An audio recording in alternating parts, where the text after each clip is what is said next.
nii et tegelikult võiks hakata pihta. Minu poolt tere hommikust ja tere hommikust Rohetehnoloogia Liidu poolt. Siin ilmselt inimesi veel hüppab juurde, sihuke akadeemiline 5 minutit käib asja juurde. Ja veel kord siis uutele liitunutele, et me lindistame ka selleks, et pärast saaks mõnusasti üle kuulata, kui midagi jäi märkamata. Aga ma tegelikult hea meelega annaksin sõnajärje üle Villemile, kes saab rääkida, et miks me täna siin kõik seda ekraani vaatame ja kuulame ja mida siit võib-olla kaasa võtta. Et tegemist on niisuguse jätkuüritusega, mida me nüüd alustasime energiavaldkonna esindajate jaoks, aga tuli välja, et siin tegelikult see ring võiks olla isegi natukene suurem. Aga palun, Villem. Tervist, nimi on Villem Pohu, mina olen siis EAS-i energeetika fookusvaldkonna juht. Ja see tänane üritus on tekkinud sellest, et me suve alguses koostöös Cleantech Estonia või siis Rohetehnoloogia Liiduga tegime sellise kaardistamisürituse, kus me püüdsime aru saada, et millised on energiatehnoloogiaid arendavate ettevõtete mured ja rõõmud seoses ekspordi valdkonnaga.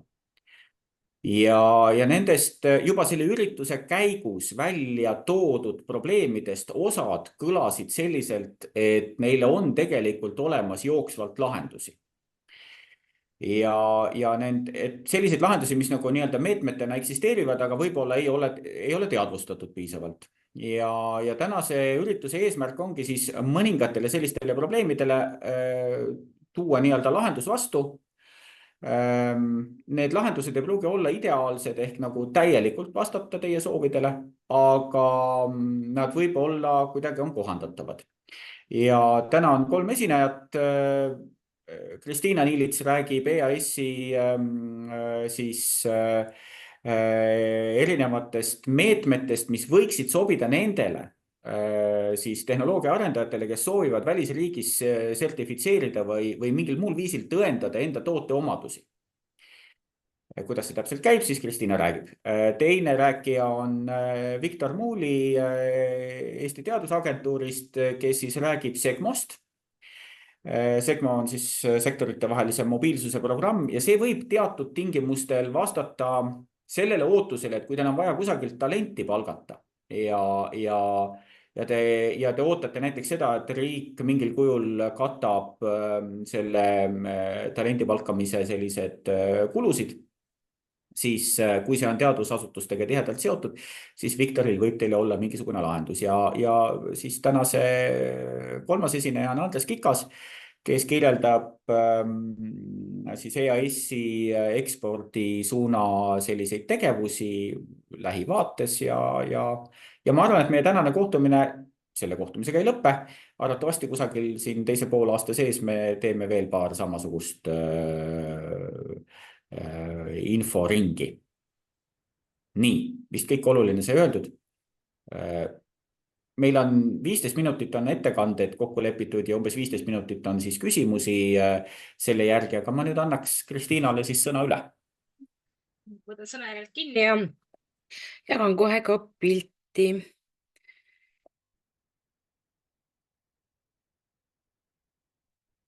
Võiks mulle märku anda, et ta kas täisekraanil jagamine on või on see teine jagamine?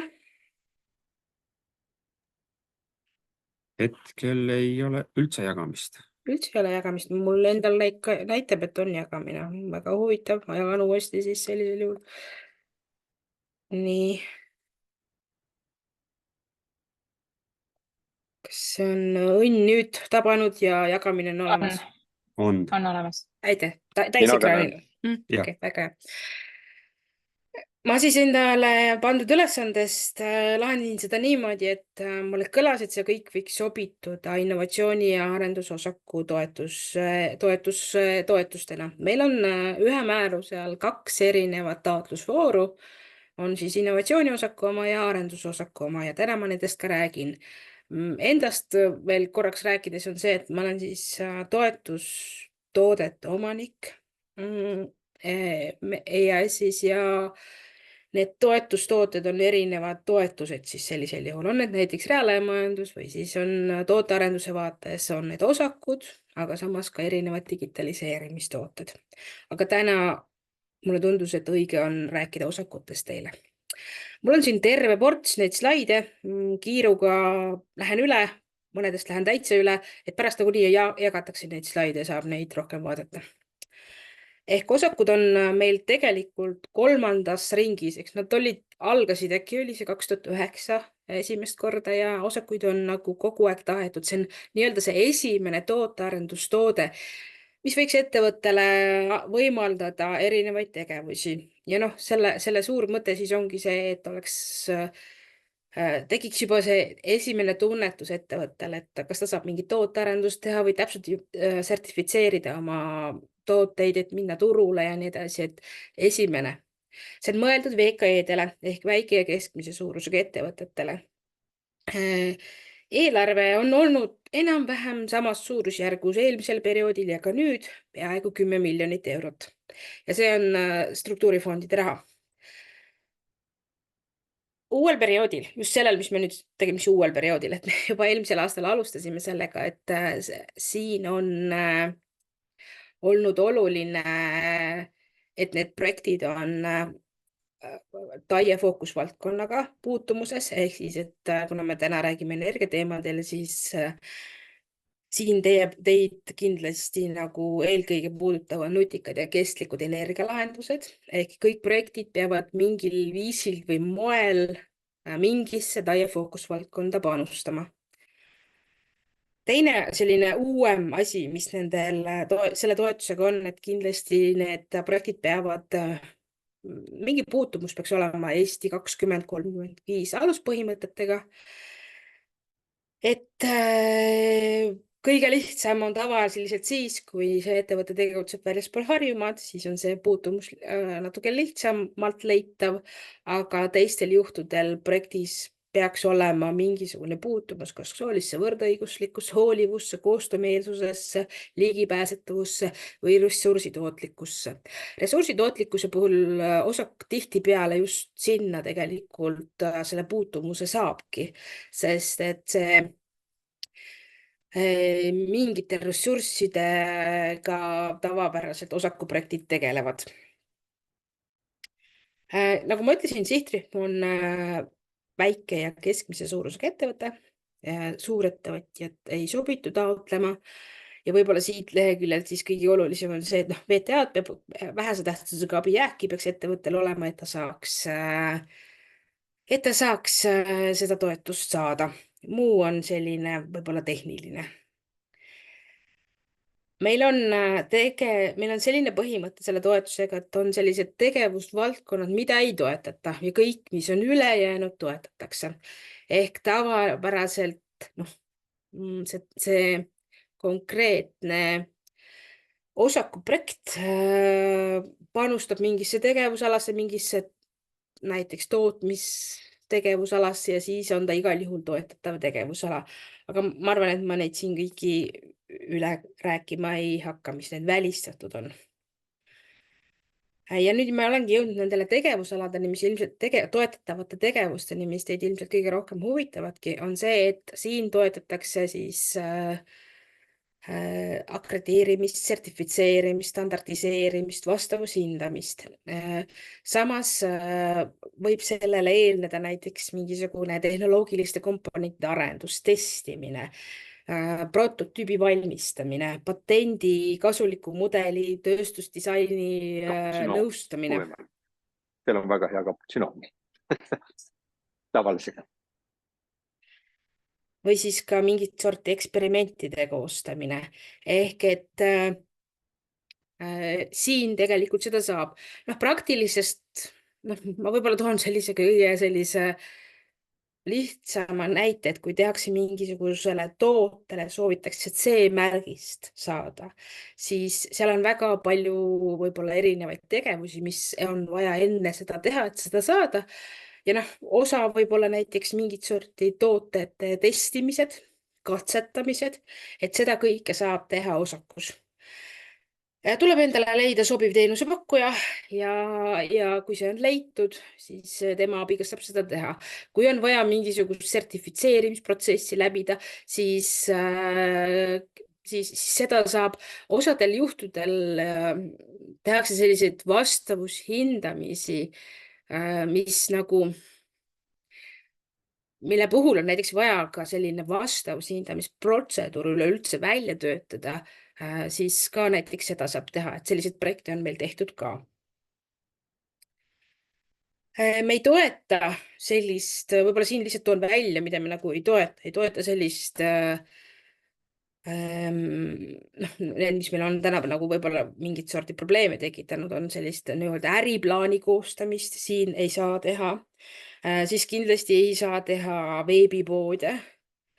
Ei saa teha sellist ettevõtte terviku sertifitseerimist. No võib-olla kõige lihtsam näide on see, et ISO 9001 ei saa, sellist tüüpi sertifitseerimist ei saa teha osakuga. Et siin me soovime igal juhul, et oleks toote, aga samas tooteid saab sertifitseerida, ehk siis, et mitte tootmist, aga tooteid. Ehk et jah, selliseid probleeme meil aeg-ajalt ikkagi on. Osakute puhul me tahaksime seda, et oleks tehtud juba nagu varasemalt eeltööd, ehk et ei kulutataks seda toetusraha sellisele andmebaasi kirjanduse teostatavusuuringule, ehk selline osa tehakse ära ja minnakse edasi sellise praktilise teostatavusuuringuga näiteks, et millel juba leitakse nii-öelda lahendused, et arvutatakse välja, mis võiksid olla võimalike lahenduste nagu maksumused ja nii edasi ja nii edasi. Kuludest innovatsiooniosakus ja arendusosakus mõlemas saab seda teenust osta kellegilt. Teenuse osutajate ring on piiratud selles mõttes, et meil kodulehel on välja toodud, kes võiksid olla, et meil ei ole mingisugust nagu ettevõtete nimekirja, aga meil on selline, et need ettevõtted näiteks peaksid olema insener-tehnilist teenust osutama või näiteks mingid sertifitseerijad olema või mingid akrediteerimisbürood olema või näiteks ülikoolid, rakenduskõrgkoolid, teadus-arendusasutused, et need on nagu kõik sinna välja toodud. Selle mõte on tegelikult olnud see, et kuna osak on selline esmakordne toode, mida tavapäraselt kasutatakse, siis on nagu ette antud, et kes võiks olla need koostööpartnerid, mis viivad sihile, et ja arendusosaku puhul siis on lisaks sisseostetud teenusele ka arendustöötaja personalikulu projektis võib olla ja materjalikulu. Praktika on küll olnud selline, et neid projekte on hästi vähe, kus arendustöötajat nagu võetakse, sest arendustöötaja osakus on mõeldud, et ta toob selle uue teadmise ettevõttesse, et ta ei ole olemasoleva töötaja palgakulude katmine. Ja nagu see toetustega ikka, siis tavapärane on see, et kui see teenus, mida ostetakse, on 20 000 ja rohkem maksmas, siis on vähemalt 2 hinnapakkumist vajalikud. Me ei toeta selliseid seotud osapoolte vahelisi tehinguid. Näiteks võib-olla kõige lihtsam praktilisem näide on need kontserni vahelised tehingud. Ja siis arendustöötaja puhul ma juba mainisin ka, et see on kindlasti võib olema uus töökoht, eks see ei saa olema olemasoleva katmine ja käibemaks. Teenusepakkujatest ennem juba rääkisin, et siin ma olen ikkagi natukene ka välja toonud, kes nad kõik võivad olla, et kodulehel on meil sellised täpsemad kirjeldused, et võib leida teenusepakkujaid loomulikult välismaalt, teenusepakkujate puhul välismaalt siis näiteks Nando andmebaasi abil, et võib selle abil leida, siis selliseid inseneribüroosid võib leida niimoodi, et tuleb otsida ja kuna selline tegevusalade NATSE koodide süsteem on üle Euroopa Liiduline, siis neid teenusepakkujaid võib tõesti ka teistest Euroopa Liidu riikidest leida. Arendusosaku puhul me veel lisaks võimaldame teenusepakkujaks infotehnoloogiaalast teenusepakkujaid, biotehnoloogiaalaseid teenusepakkujaid ja erinevaid teadus- ja arendustegevusi teenusepakkujad ja nende puhul siis on oluline see, et nad oleksid nagu praktiliselt teenusepakkujad juba olnud, ehk neil on mingisugune müügitulu all ja arendusosaku mõttes me eeldame, et see on vähemalt 50 000 eurot olnud varasemalt. Siin olen välja toonud ka arendustöötaja puhul, et kindlasti on see kõrgharidusega arendustöötaja ja ta kindlasti peab olema töökogemusega. Kui teie arendustöötaja on näiteks doktorikraadiga, siis seda võrdsustatakse töökogemusega. Toetus. Innovatsiooniosakul 7500, toetusprotsent on 80, periood on aasta, arendusosaku puhul 35 000 maksimaalne toetusprotsent 70 ja periood 1,5 aastat. Ja mõlemal juhul saab niimoodi, et ühe projekti teete ära, siis teete teise projekti ära, et kokku tuleb 4 projekti, ehk siis, et 2 innovatsiooniosakut ja 2 arendusosakut on võimalik saada, aga need projektid peaksid käima nagu ühekaupa ajalises mõttes, et ei saa ühe korraga 4 osaku taotlust omada. Taotlemine käib meil läbi e-keskkonna. Meie klienditeeninduskeskus kindlasti ka vajadusel nõustab teid. Siis taotlusdokumentatsioon innovatsiooniosakus on see, mis seal taotlusdokumentatsioonis nõutakse, et taotluskeskkonnas nõutakse, ehk taotlusvorm tuleb teha, hinnapakkumine tuleks võtta ja arendusosakul on võib-olla kõige olulisem dokument üleüldse, projektiplaan tuleks kirjutada ja projektiplaani osas on meil juhendmaterjalid olemas. Menetleme võimalikult kiiresti, innovatsiooniosakut tahaks 10 päevaga menetleda ja arendusosakut 20 päevaga ja muidugi peab arvestama, et kui mingit sorti päringud tulevad, siis see natukene viivitab seda aega, et vastamisaeg pikendab menetlusaega. Innovatsiooniosakul hindame seda selles mõttes lihtsalt, et kui taotleja ehk ettevõte sobib määruse mõttes, kui teenusepakkuja sobib, kui see teenus, mida ostetakse, sobib, siis tekibki rahastamisotsus. Arendusosakul samas hinnatakse projekte hindamismetoodika alusel. Hindamismetoodika on meil kodulehel täiesti avalikult kättesaadav. Ja kuna tegemist on Euroopa Liidu toetusega, siis kindlasti tuleks ka teavitamiskohustusi täita. Ja meil on veebid kättesaadavad, sealt saab esimese info, vajalikud määrused ka. Et kiirelt minu poolt kõik, ootan küsimusi.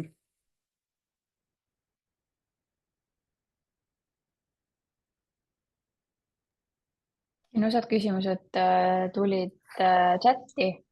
Ma lõpetan jagamise ära, siis ma ka näen neid küsimusi, et ma hetkel ju ei näe.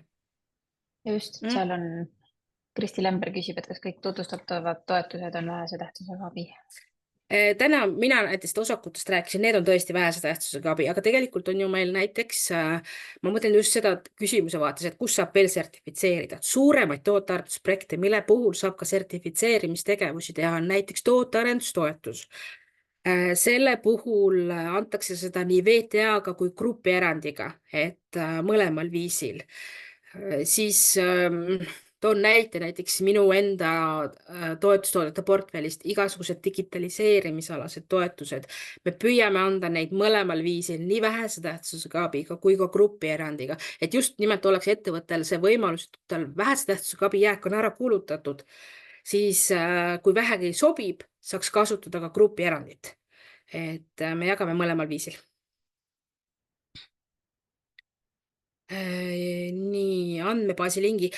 Jah, see tegelikult seal kodulehel on olemas, et ma panen selle sinna nendele slaididele näiteks juurde. Mul see link oli seal puudu tõesti, et ta mõtlete ilmselt seda Nando andmebaasi.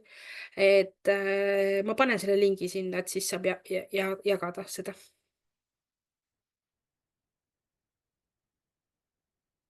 Nii.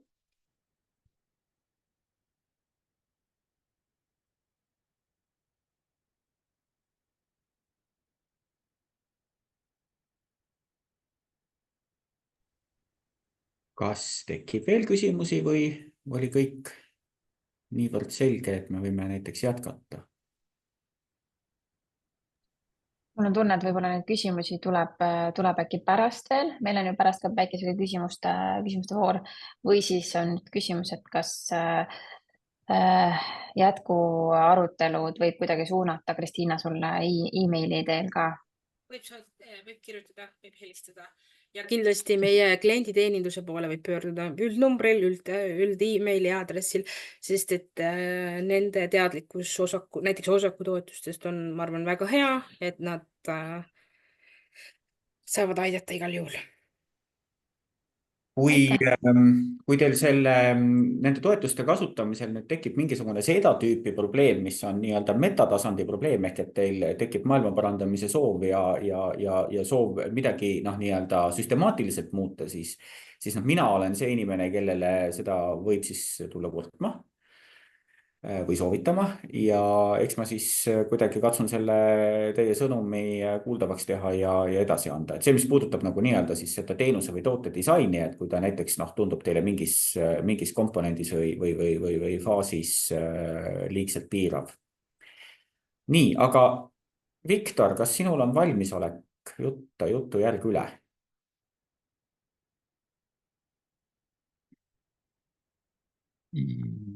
Jaa, on.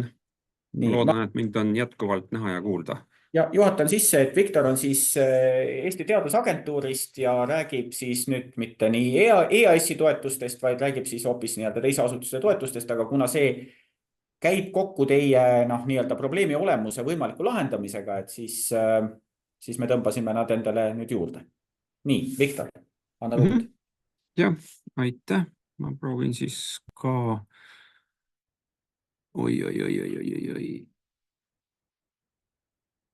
Nii.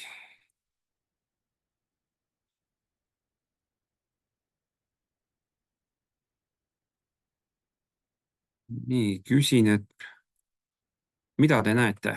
Näete esitlust, ma loodan. Me näeme sinu ekraani vahet. Kas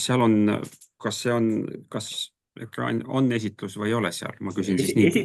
Esitlus paistab, aga mitte nii-öelda siis täis esitlusena, vaid ekraani vaatena, ehk seal on näha nii kõik need ribad. Okei, proovime siis uuesti. Vabandust. Nii.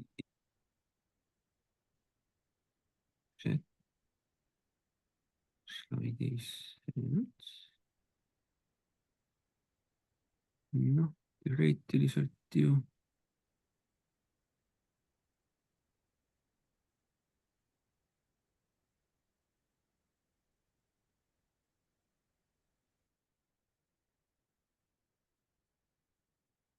Nii.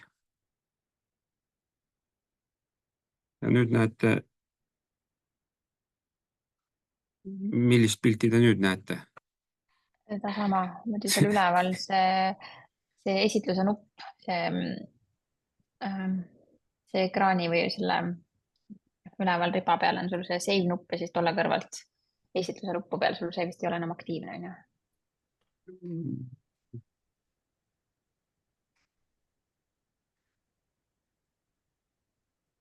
Ja PowerPointi kasutad, siis sa pead nagu omal arvutis panema ka esitluse peale ikkagi. Aga ta mul... Ta nagu peaks olema. Nagu võiks olla teoreetiliselt. Nii, kohe vaatame. Seda tehnikat küll. Midagi ei tule, nii, siis aga nüüd. Klõpsuta läbi. No, ideaalne. Nüüd on okei. Vabandust. Kui midagi veab alt, siis on see tehnika. Nii, tere päevast minu poolt, et mina siis, nagu Villem ütles, olen Viktor Muul Eesti Teadusagentuurist ja siis tutvustan siis sektorite vahelise mobiilsuse toetuse meedet ehk siis SECMOT. Ja nii. Ja siis, mis see SECMO siis on? Et SECMO on siis oma olemuselt koostöömeede, mis siis toetab koostööd teadusasutuste ja neist väljapoole jäävate sektorite vahel, on siis ettevõtlussektor, avalik sektor, kolmas sektor ja siis toetame me siis teadmuste siiret ehk me toetame siis valdavalt nagu inimkapitali, et me ei toeta, ütlen kohe ära, me ei toeta seadmeid, masinaid, digitaliseerimist ja muid asju. Ja siis akadeemiline organisatsioon esindab siis piltlikult öeldes siis akadeemilist sfääri ja akadeemias on siis olemas süvateadmised siis erinevate valdkondade, erinevate probleemide lahenduste kohta ja siis akadeemiline teadus on meil tegelikult Eestis on väga heal tasemel. Ja teiselt poolt on siis see mitteakadeemilised organisatsioonid, mitteakadeemiline sfäär on siis jällegi samad ettevõtted, avalik sektor, kus siis nagu tehakse päris asju on võib-olla kõlab natukene valesti, aga kus siis nagu tegelikult nagu tehakse siis neid päris asju, mis siis inimestel siis nagu elus aitavad nagu toimetada. Ja siin on siis teatav selline vastuolu, et kui meil ühel pool ühes sektoris on olemas siis süvateadmine ja teisel pool on siis olemas meil sellised teotahtelised inimesed, kellel meil siis aeg-ajalt lihtsalt võib seda süvateadmist vajaka jääda, et siis on nagu mõistlik aidata nendel siis teadmustel siis levida nende erinevate sektorite vahel. Ja põhimõtteliselt siis toetatakse siis selle SECMA raames siis 3 tüüpi tegevusi. See teadmussiire toimub siis nagu 3 moel.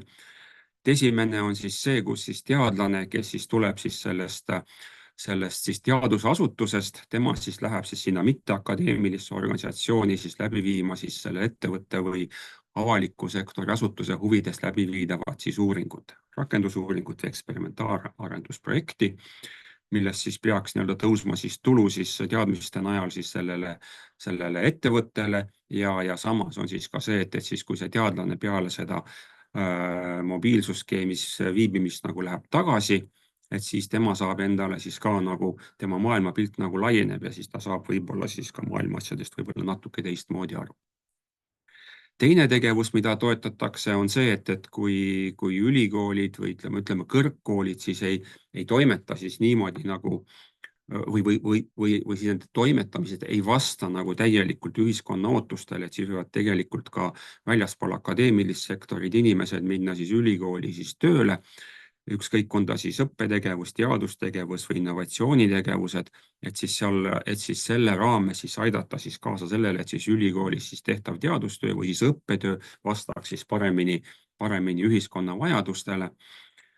Ja kolmas on siis, mina nimetaksin seda siis pikaajalisemaks suhteks, on siis see, et kui doktorant, teadmussiirde doktorant, kes siis samal ajal õpingutega siis töötab näiteks ettevõttes ja siis tema töö on siis seotud tema õpingutega ja tema õpingutest on siis kasu tema tööandjal.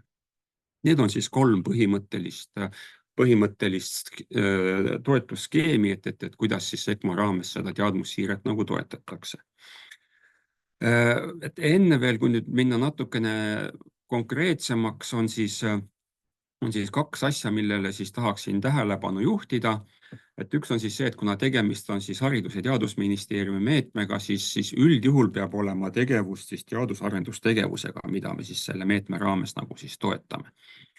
Ja lihtsalt siis paarist märksõnast käin siis nagu üle, et siis, teadus-arendustegevuse kõige põhiline eesmärk aastasadu on olnud uute teadmiste saamine ja nüüd on siis viimasel ajal selle lisandunud ka tegelikult see, et nendele teadmistele siis uute rakendusalade leidmine. Et mitte siis, et kui varasemalt siis et oli ta siis niimoodi, et siis teaduse tegemine oli selline õilis ja üllas asi, et nii-öelda uudishimu teadus, siis nüüd üha enam on siis nagu see, et sellest teadusest, mida nagu tehakse, võiks siis olla ka tegelikult rohkem natukene kiiremat kasu ühiskonnale. Ja teadus- ja arendustegevusel on siis teatavad tunnused, millele siis see tegevus peab nagu vastama, et ma tooksin siit välja siis nagu 2.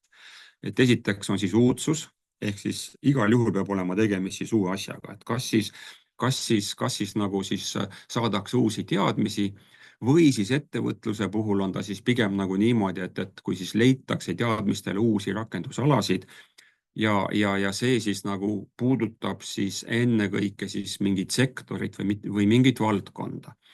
Ehk kui kui teie sõberettevõte on, ütleme, selle teadmise juba rakendanud ja tema lasi nagu toimib, siis ütleme teie puhul, ütleme siis see uudsuse moment kaob nagu ära. Et see on nüüd üks nagu hästi oluline asi.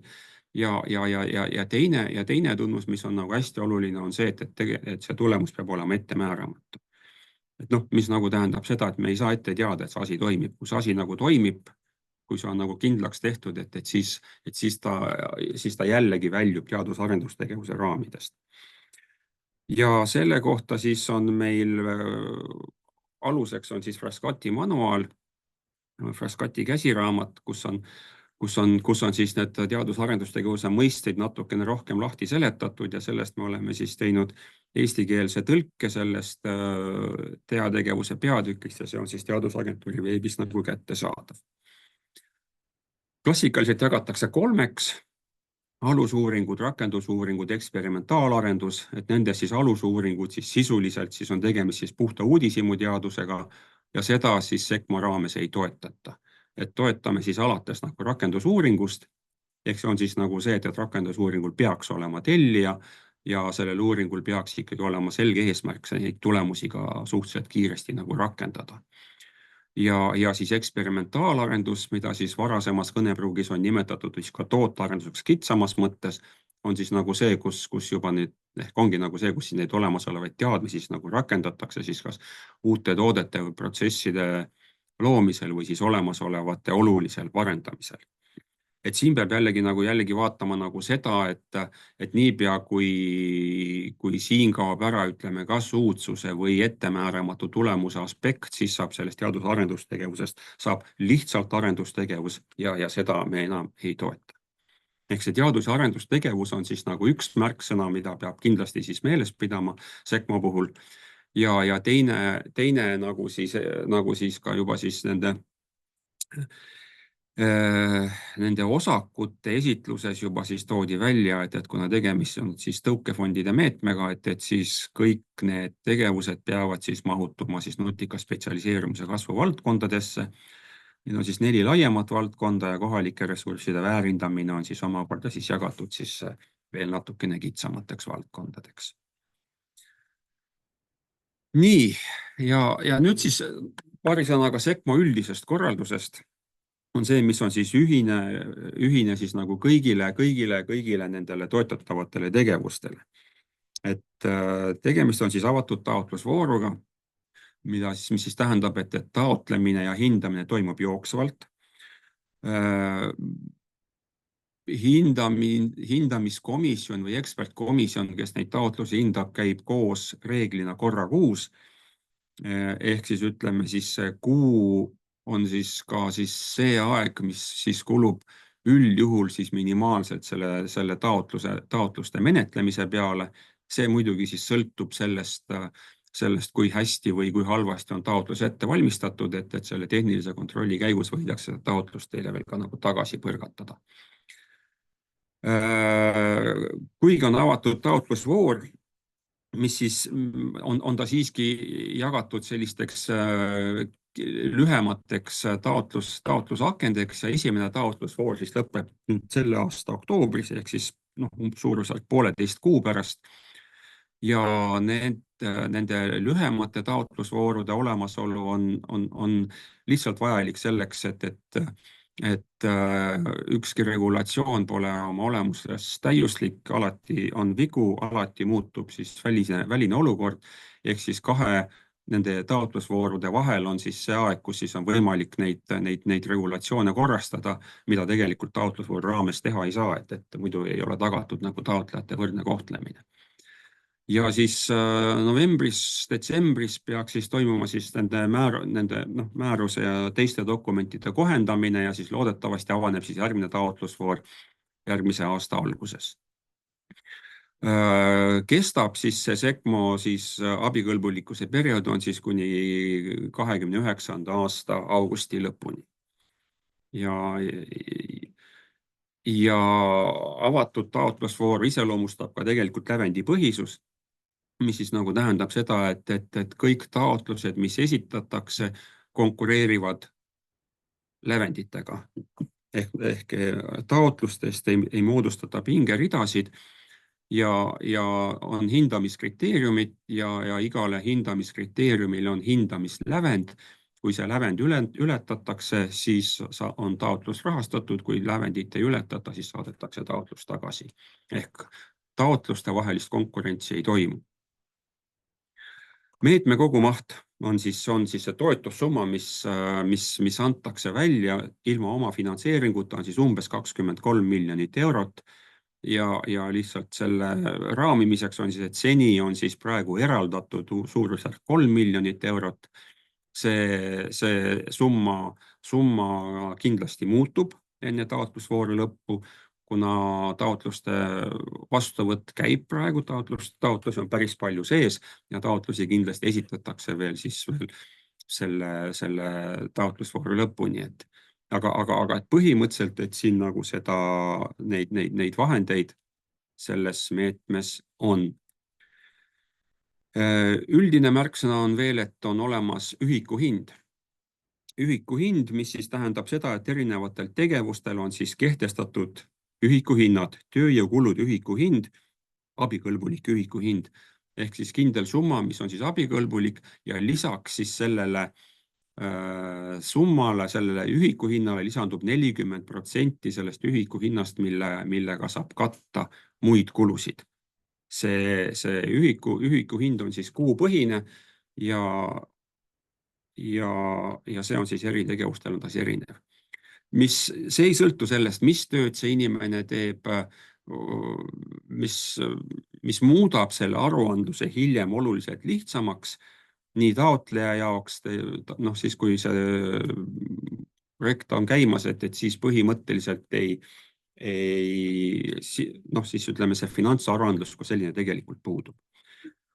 Ja tegemist ei ole siis maailmaparandusmeetmega, et taotlejal peab olema ikkagi selge vajadus või oodatav kasu siis sellest meetmest, peab ta selle välja tooma. Nii, esimene on siis, ma saan aru, on siis tegelikult ka siis see, mis on siis nagu selle tänase päeva kontekstis meile, et kuidas siis kaasata siis nagu teadlast rakendusuuringute või eksperimentaalarendusprojektide elluviimiseks. Ja kõigepealt siis määratleme, et kes on siis teadlane. Teadlane on siis isik, kellel on siis vähemalt magistrikraad. Tal peab olema tõendatud teadus-arendustegevuse kogemust 5 aastat. Igaks juhuks vabandan ka, et see TA tähendab teadus-arendustegevus, et see on lihtsalt lühem väljakirjutus. Ja mis on siis ka oluline, on siis, et taotlemise hetkel peab tal olema siis vähemalt 0,5 koormusega kehtiv tööleping positiivselt evalveeritud teadus-arendusasutuses. Et see on nüüd nagu tegelikult see punkt, mis muudab, ütleme, selle meetme kasutamise välistalentide palkamisel hetkel natukene keeruliseks, kuna käesoleval hetkel tuleks tegelikult seda toimetada 2 etapiliselt. Kõigepealt peaks ta tooma Eesti teadusasutusse, positiivselt evalveeritud teadusasutusse ja sealt saaks ta tulla ettevõttesse tööle. Hea uudis on see, et see tehniline eksimus parandatakse selles määruses peale selle taotlusperioodi lõppu ehk järgmisel taotlusvoorul peaks see siin oluliselt lihtsamaks minema, et siis saab tuua ka otse välismaal asuvast asutusest. Töö sisu on teadus-arendustegevus. See oli, miks ma sellest ka enne nagu rääkisin, ehk ta peab vastama siis selle teadus-arendustegevuse tunnustele. Ühikuhind on siis suurusjärk 4200 eurot kuus. Ühikuhind on siis tööjõukulud ehk siis palgafond, kõik tööjõukulud kokku ja sellele lisandub siis ligi 1700 eurot muudeks teadustöö kuludeks. Ehk siis abikõlbulik kulu on siis suurusjärk 5800 eurot kuus. ja projekti maksumus siis sõltub tegelikult siis sellest, kui pikk see projekt on, kui on 10 kuud, siis on see 58 000, kui on lühem, siis on jah, vastavalt kuude arvule. See inimene võib tulla tööle osakoormusega, vähemalt 0,5 koormusega. Kui ta tuleb näiteks 0,5 koormusega, et siis tema ühiku hind on siis ka vastavalt väiksem, mitte 4200, vaid 2100. Ja samaaegselt võib palgata mitu teadlast. Maksimaalselt 2 ühiku hinna mahus. Ehk põhimõtteliselt on siis see, et kui on tegemist nüüd natukene komplekssema probleemiga, et siis on võimalik võtta selle probleemi erinevaid aspekte lahendama erinevad inimesed ja et nad saaksid nagu korraga saaksid nad tegelikult selle ühe natuke suurema projektiga nagu tegeleda. Et see on nagu üsna mõistlik.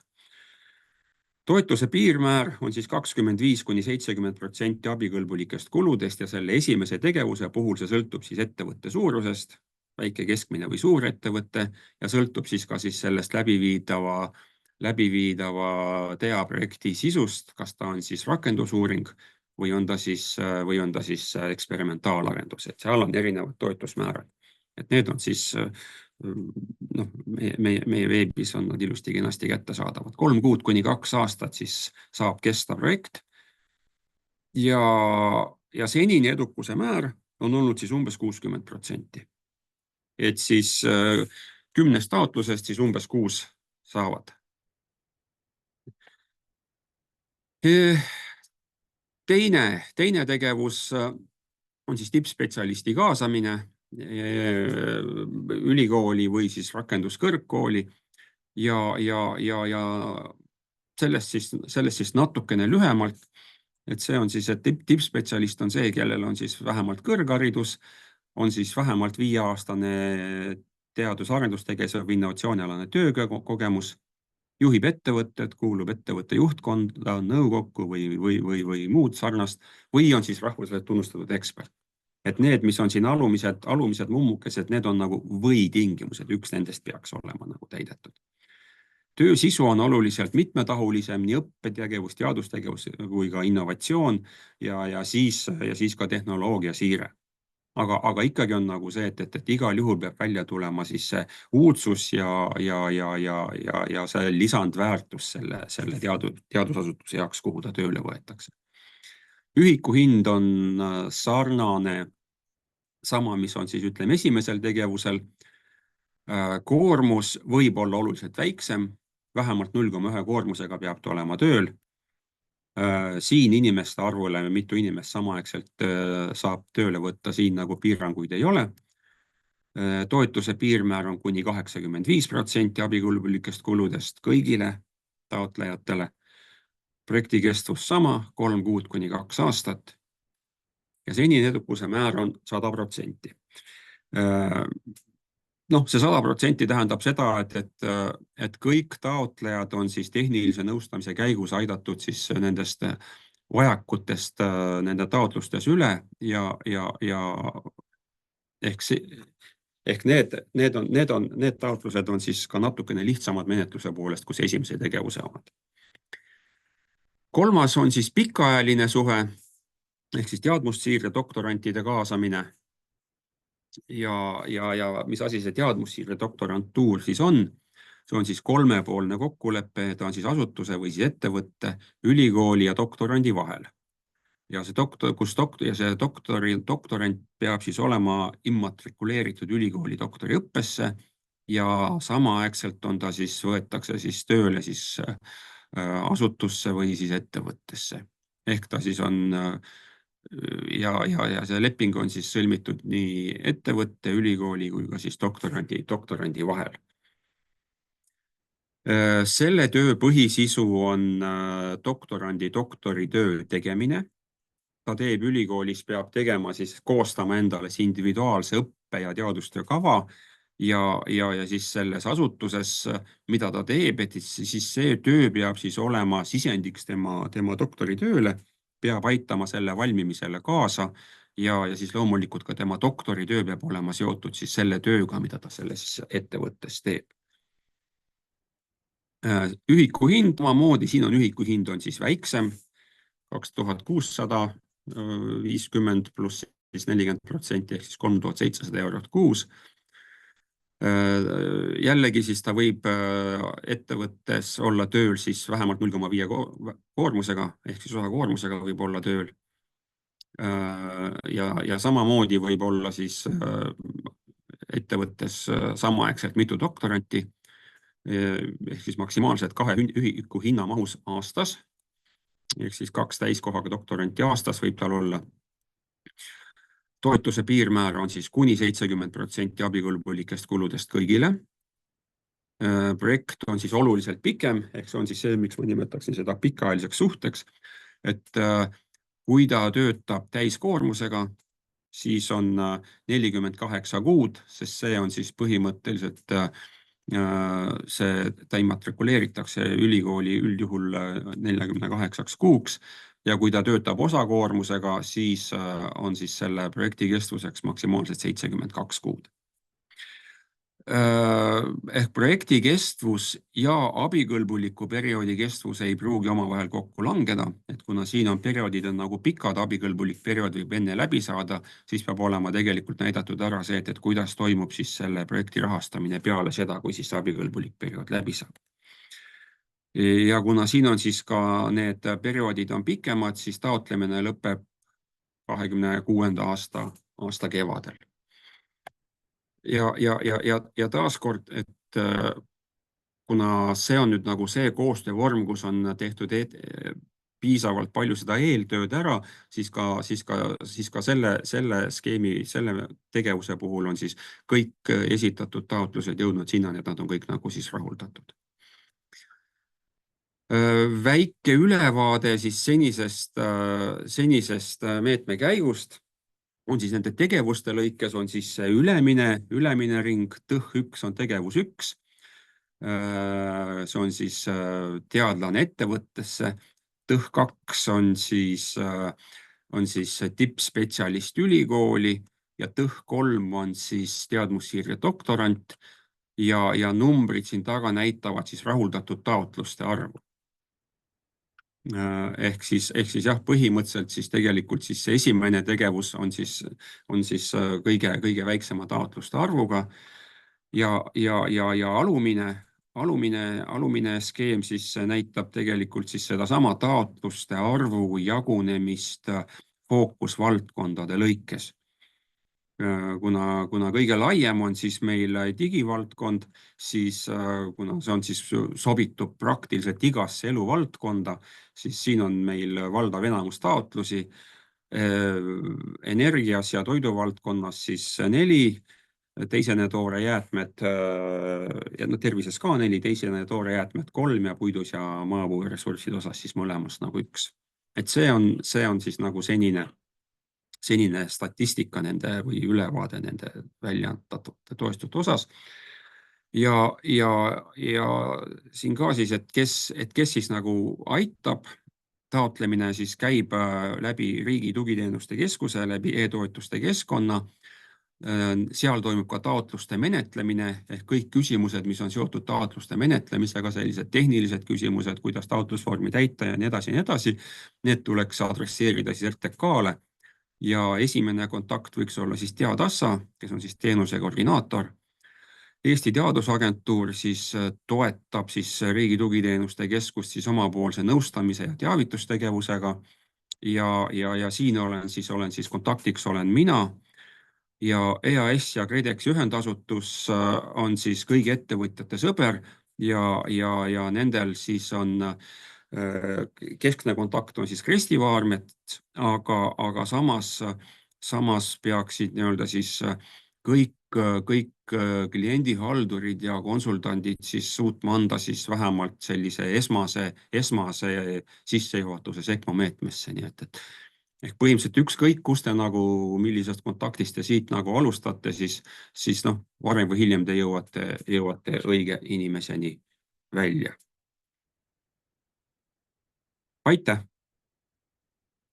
Minu poolt kõik. Nüüd valmis vastama teie küsimustele.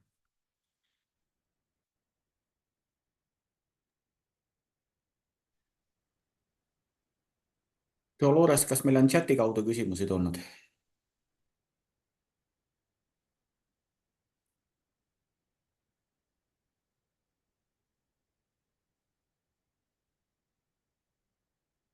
või on auditooriumist kusagilt küsimusi? Siin ütleme selle esimese puhul siis selle, mis on see, kas tutvustatavad toetused on VTA, siis siin on jutt on täpselt sama, mis rääkis EAS inimene just äsja, et seda ma üle rääkima ei hakka. Nii.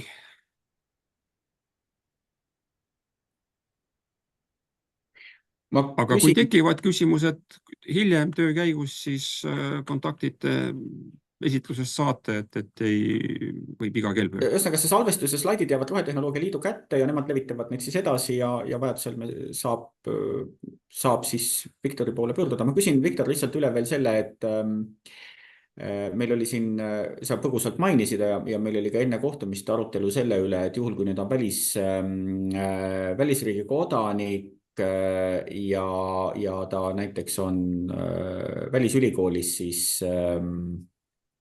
siis tema nii-öelda välisriigi teadusasutuste kaudu selliste isikute palkamine SECMO meetmega, et mis see nüüd täpne seis on, No täpne seis on nagu see, et nagu ikka, et hetkel ma väljendan asja nii, nagu mina aru saan, eks ole, see ei pruugi olla ametlik seisukoht, aga selle määruse mõte, ütleme selle SECMO mõte on olnud algusest peale tegelikult see, et kuna Eesti on lihtsalt nii väike, ja siis me ei ole suutelised kõiki teadusvaldkondi katma ja me ei ole suutelised omama ekspertiisi kõigis valdkondades. Ehk siis tegelikult selle määruse mõte on olnud algusest peale see, et see peaks olema avatud juurdepääsuga ka välisriigi akadeemilistel asutel, ehk see samas mõte, et saaks välismaalt teadlast võtta, see on määruse mõttena olemas. Sõnastusena see ei ole kahjuks realiseerunud, kuna see on sõnastatud Eesti seadustest lähtuvalt. See on nagu see märksõna, see positiivselt evalveeritud teadus-arendusasutus, mis on väga Eesti keskne mõiste. Ehk praegu on ta jah niimoodi, et kui on hetkel on olemas nagu silmapiiril teadlane, keda oleks nagu kohe vaja tuua, siis praegu on tegelikult ikkagi nagu ainuke võimalus see, et ta võetakse tööle Eesti teadusasutusse ja sealt saaks ta siirduda ettevõttesse. Sellel on teatav risk, kuna teadusasutusse tööle võtmine ja taotluse esitamine ei garanteeri selle taotluse rahuldamist. Et see on edukuse määr on küll, ütleme, teaduse seisukohast väga hea, 60%, aga 40% on ikkagi tegelikult see, mis jääb nagu välja. Ehk hetkel on mõistlik oodata natuke aega. Ehk siis see sõnum ettevõtjatele on selline, et välisriigist isiku palkamisel on teoreetiline võimalus rakendada Eesti teadusasutuse vahendust. See on pisut probleemsem, kui võib-olla ideaalis oleks vaja. Aga see olukord kestab kuni oktoobri lõpuni ja sealt edasi on uue meetme puhul või uue meetme perioodi puhul tuleb teil muudatus. Ja see on meil Haridus- ja Teadusministeeriumiga selle mõttes nagu läbi räägitud, et see sõnastus muudetakse ära. Ehk mina soovitaksin küll siin praegu nagu selle mõttes nagu ettevaatavalt võib sellega täiesti rahulikult nagu tegelema hakata. Selle välisteadlase otsimisel. Aga suured tänud Viktorile. Andres, kas sa oled valmis üle võtma? Ja, tervitus. Nii, teeme siis selle sama mängu läbi, et kas kuvab.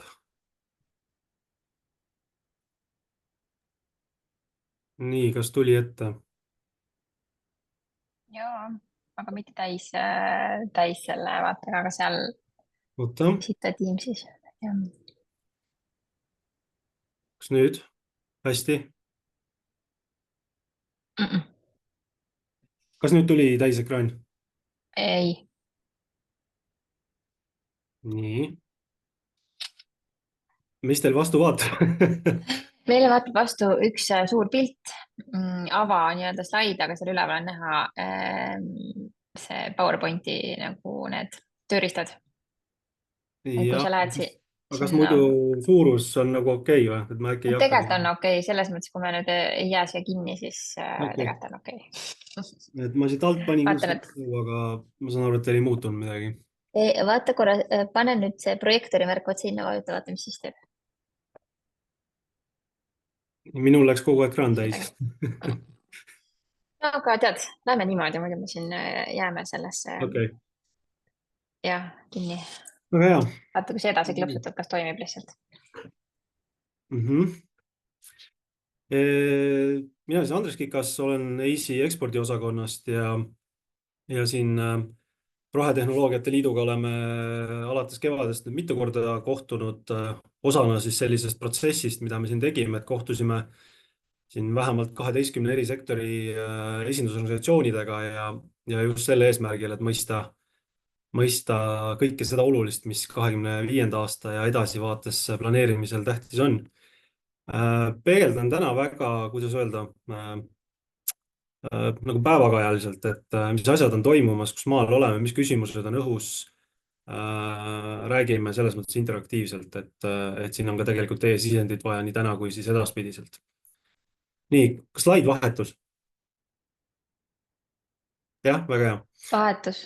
Nii, see juuni alguses toimunud workshop oli ka tegelikult paljuski seotud sellega või toetas väga selgelt seda protsessi, mis me siin nüüd juuni lõpus läbi arutasime Dolorese ja Kädi ja teistega, et mõte oli siin mõista võimalikult hästi sektori hetkeseisu, muresid, prioriteete, mis on need kõige olulisemad vajadused ja sealt jõuda ka selleni, et kus me siis kõige paremini kokku saame, on ju, esiteks 25. aastal või juba siin teisel poolaastal ehk toetatavad tegevused.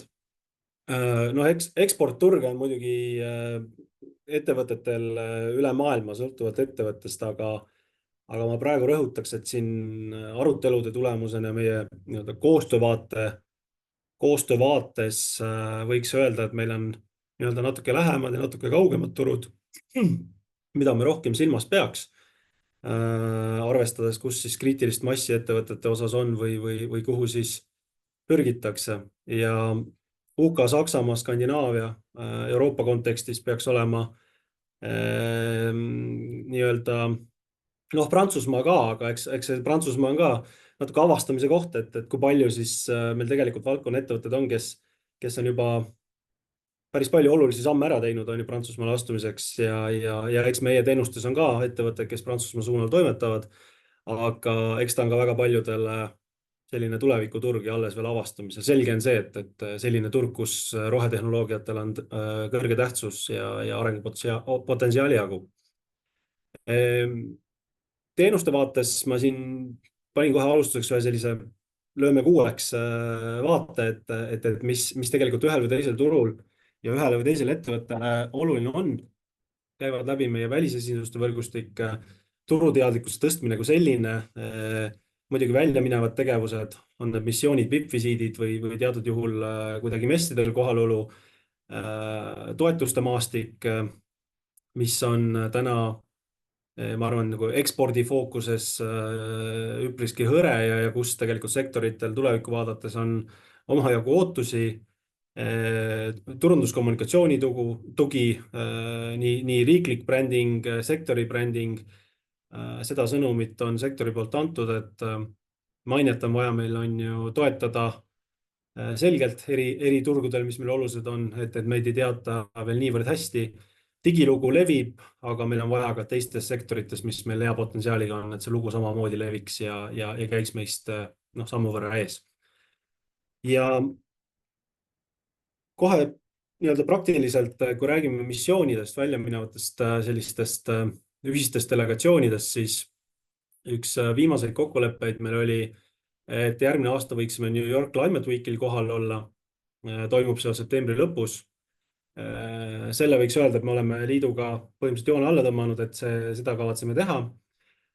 Küll aga tekkis meil küsimus ühe teise mõtte osas, mis on siis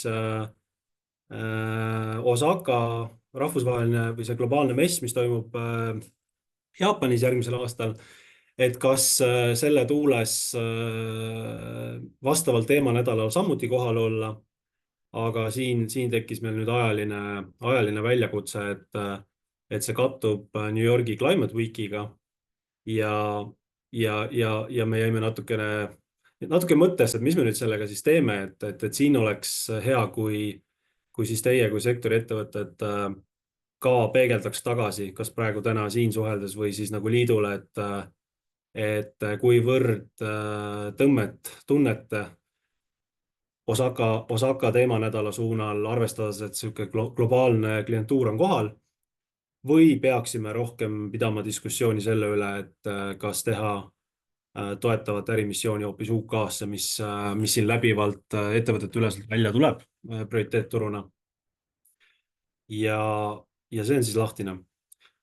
VIP-visiitidega on tihtipeale nii, et need tulevad niimoodi, et me kohati pole pikalt ette teadnud, et sõltuvalt sellest, kus minister minemas on, kus mingi hea idee või hea üritus või ankurüritus välja tuleb, et ma arvan, et potentsiaalselt VIP-visiite juhtub aasta jooksul samavõrd ja neid ma praegu konkreetselt nimetada ei saa. Kui keegi näeb, et keegi kuskil kirjutab või kätt viibutab, et siis andke palun märku, et mul siin ekraanil seda ei näita. Eraldi teema, mis nüüd siin juunikuisest aruteludest välja tuli, oli siis regulatsioone, õigusabi, sertifitseerimist puudutavad küsimused. Lihtsalt öeldes kõik see, mis aitab mõista, mis teile olulisel sihtturul vastu vaatab nõuetena selleks, et sinna parimal viisil on ju ressursse säästes siseneda. Ja seda vaadet võiks öelda, et on mõistlik siis käsitleda ettevõtete poolt individuaalselt tehtavad tegevused ja samas siis, mida nagu sektoriga koostöös saaks teha. Ma saatsin ka need küsimused, märksõnad meie ekspordinõunike võrgustikule laiali, mis juunis esile toodi ja vahetasime mõtteid, et kuidas nagu parimal viisil vastata teile, sest mõtteid ja ettepanekuid oli siin kontaktlistide osas ja mitme muid. Mida nõunikud üpriski ühest suust ütlevad, on kaks asja, et turud on niivõrd erinevad, kohati fragmenteeritud. Väga paljud ei tunne, et nad saaksid anda, kuidas öelda, et see õige partneri valideerimine ja äramärkimine tundub ikkagi niivõrd individuaalne olevat siis riigiti ja kohati ka riigi sees vastavalt sellele, millise ettevõttega tegemist on.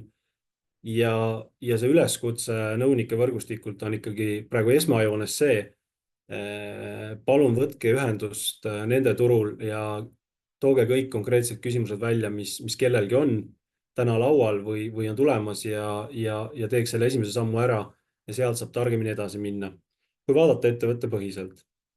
Teiseks, julgustame ka rahvusvahelise eksperditeenusesse kaasuma. Praegu ta küll avatud ei ole, aga me tuleme sellega kindlasti tagasi 25 aastal esimesel võimalusel. Väga nõutud teenus, rõõm on ka öelda, et väga kiidetud teenus, et kasu nähakse siin teenust kasutanud ettevõtete poolt väga palju. Siin hiljuti ka mõned edulood käisime välja või sellised eestkõnelejad ettevõtted võtsid sõna.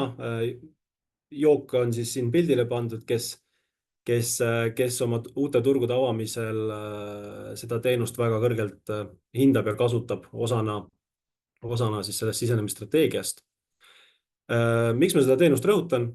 Personaalseks taotlemiseks, ta on teenus, aga mõnes mõttes ka toetus selles mõttes, et me anname kuni 10 000 eurot, siis, mis saab olla siis kuni 50% kasutatava eksperdi tasust.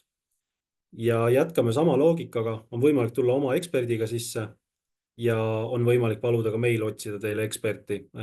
See turgude ulatus, kus meiega koostöös eksperti saab kasutada, et seda ma täna veel detailselt öelda ei saa, aga me võtame eesmärgiks ühildada need turud võimalikult palju sellega, mis meil on üle platsi välja koorunud siin sektorite kaasamise protsessis. ja sellest teenusest võib siis eksperti kasutades küsida seda, mis teile kõige olulisem on ja sinna kuulub ka see, kui teil on vaja mõista seda regulatiivset keskkonda, et kuidas on võimalik seal turul toimetada, mis nõuded vastu vaatavad sertifitseerimise pool, kuidas peaks seda protsessi läbi viima, et jõuda siis nagu turukõlblikuks, et oleks võimalik siis kas kuskil hangetesse minna või siis oma toote või teenuse puhul need vajalikud parameetrid ära täita. Ja paljud muud saab siin teha, et märksõnu ma olen siin rõhutanud siis neid märksõnu, mida siis kõige enam on kasutatud teenuses. Et müügikanalite analüüs, turusobivuse hindamine, positsioneerimine, sisenemisstrateegia kujundamine, olulised partnerid, et vastavalt vajadusele saate selle ära defineerida.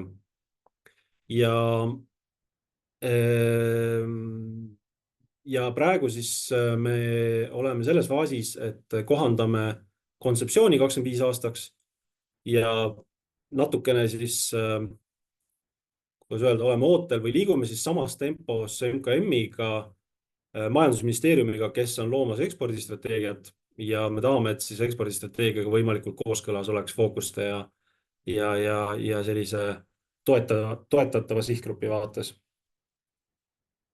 Nii. Siis räägiks sektorit tervikuna teenindavatest võimalustest vastu neid ettepanekuid ja mõtteid, mis siin hiljuti välja koorusid. Väike värvide mäng, sellepärast, et mida ei ole tänaseks kinnitatud, seda veel ei ole. Mis saab kinnitatud on ja selle peale saab kindel olla, et see esimene plokk, kohandatud klastri toetus, on miskit, mida me praegu majandusministeeriumiga ka samuti selle ekspordistrateegia tuules arutame. Lihtsalt siin on vaja nüansid läbi rääkida, kuidas me eelarvestame ja kuidas see vahendite kate tuleb täpselt ja samavõrd lõpuks kõik asjad, kõik meetmed tekivad siis, kui on ministri allkiri all. Et ma sõnum on, et selline asi on päriselt arutelu all. Ise olen optimistlik, ise ma seda kohandatud toetusmeedet väga toetan ja ka kommunikeerin siis erinevate sektorite nimel seda, mis fookusega see võiks olla, miks meil seda väga vaja oleks. Ja kui me räägime teadlikkuse tõstmisest, siis ma ütlekski, et 25 aasta ma näeks seda kolme instrumendi või võimaluse nagu kokkumängimisena, et üks on see, et kui tuleb see toetus, mis võimaldaks sektoril ise tellida seda, mida on siis laiemalt hulga ettevõtete nimel vaja, siis ekspertteenus, mis võimaldab individuaalselt endale eksperdi tuge hankida. Ja kolmas vaade on siis see, mida need eelnevad ei kata, mis samuti võiks sektorit rohkemate ettevõtete nimel teenindada, ehk tegevused, kus me saame koos kokku leppida mõne formaadi, mõne valitud turgude lõikes ja summa summarum, mida me soovime näha, on see, et sektoris on selline hea strateegiline vaade olemas, kuhu järgnevatel aastatel liigutakse, millised on need olulisemad turud, millised on olulisemad vajadused ja siis need erinevad teenused võiksid seda tervikpilti siis kokku väga hästi toetada. Ja siin keskel kollases on ekspordiportaal mainitud ja see on kollases sellepärast, et see asi, see lahendus tuleb. See on meil Välisministeeriumi ja Majandusministeeriumiga ühine arendusprojekt. Välisministeerium veab seda protsessi eest ja praegu oleme sealmaal, et hange on kas nüüd just välja läinud või kohe minemas, et teha 24 teine poolaasta, 25 esimene poolaasta perioodil ära nii-öelda klienditeekonna uuringud ja ärianalüüsi etapp ja ärianalüüsi etapis siis liigutakse edasi sellise esmase pilootlahenduse loomise poole 25 jooksul. Miks see portaal oluline?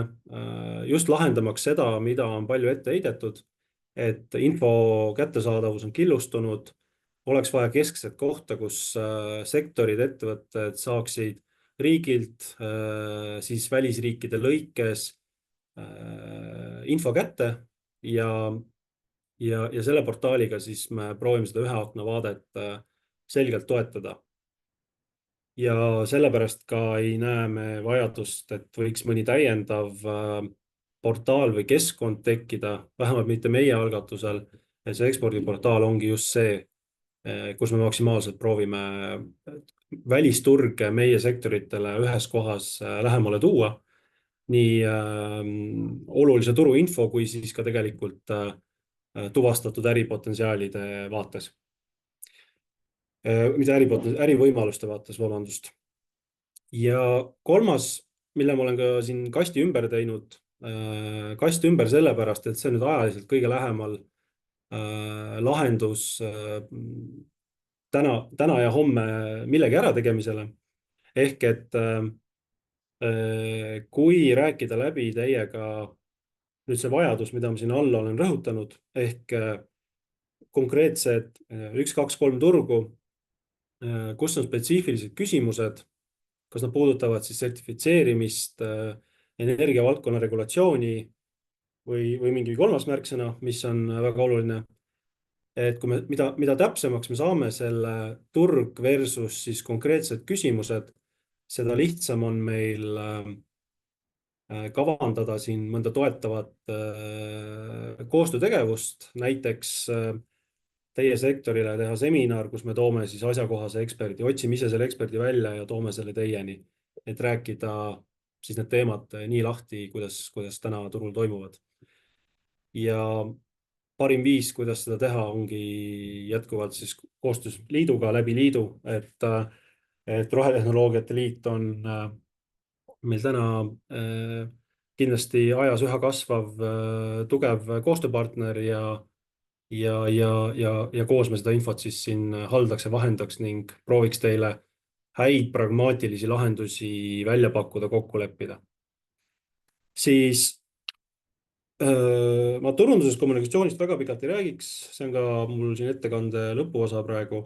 Lihtsalt rõhutada, et see aasta on väga tegus olnud rohetehnoloogiate sektori nimel. Aasta alguses said siin lepitud kokku sektori sõnumid, märksõnad, narratiivid, edulood, tehtud visuaalseid materjale. Selle pealt on tehtud ka juba turunduskommunikatsioonikampaaniad rahvusvaheliselt. See aasta olid siis Saksamaa, UK, Jaapan fookusega. See on paljugi seotud nüüd siis ka taasterahastu vahenditega, mida me Välisministeeriumiga koostöös rakendame. Et seal on teatavad ootused siis turgude lõikes ja sektorite lõikes. Et see, kus oli parim ühisosa rohetehnoloogiatel ja turgudel, seal neid kampaaniaid korraldati. Ning alga markeerisin ära siin enamiku ettevõtteid, kes see aasta on siis meie eestvõetavas sisuloomes ja meediakajastuses olnud pildis erinevate edulugudega ja nii edasi. Ja pärast, kui slaidid saate, siis taustal näete ka veidi detailsemat infot, et mis riikide lõikes, mis ettevõtted ja sõnumeid siin rakendati. See on minu poolt kõik. Aitäh!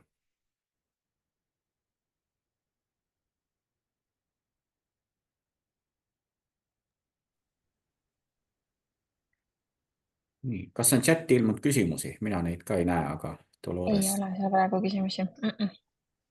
Et meil siin osa inimesi on ilmselt saanud kogu info, mida nad soovivad, aga päris mõnus seltskond on veel alles, et praegu on hea võimalus Andreselt võib-olla küsida, et mis iganes on hinge peal näiteks.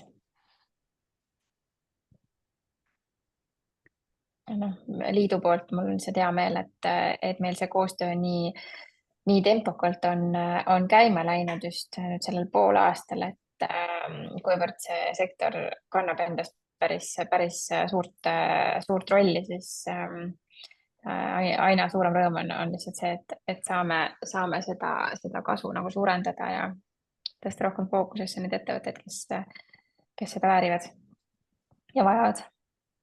Kui küsimusi ei ole, järelikult olid väga head ettekanded, kõik oli selge ja arusaadav. Te saate kõigini 3 isiku poole eraldi pöörduda, te saate ka vajadusel selle koosoleku lingi videosalvestisega ja alati on võimalik siis ka tagasi pöörduda, pluss me siis püüame ka Rohetehnoloogia Liiduga kokku leppida selle, et kuidas me teisel poolaastal selliste ürituste kavaga jätkame. Ehk siis vähemalt minu kitsas huvi on energeetika valdkond, aga ma näen, et siin on ka väljapoolt energeetikat kuulajaid. Püüame seda suunda siis jätkata.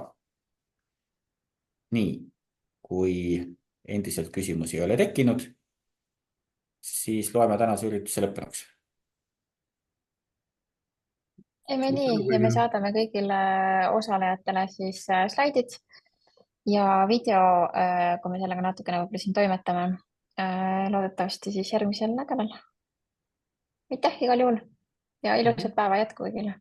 Suured tänud, nägemist. Nägemist. Aitäh, nägemist.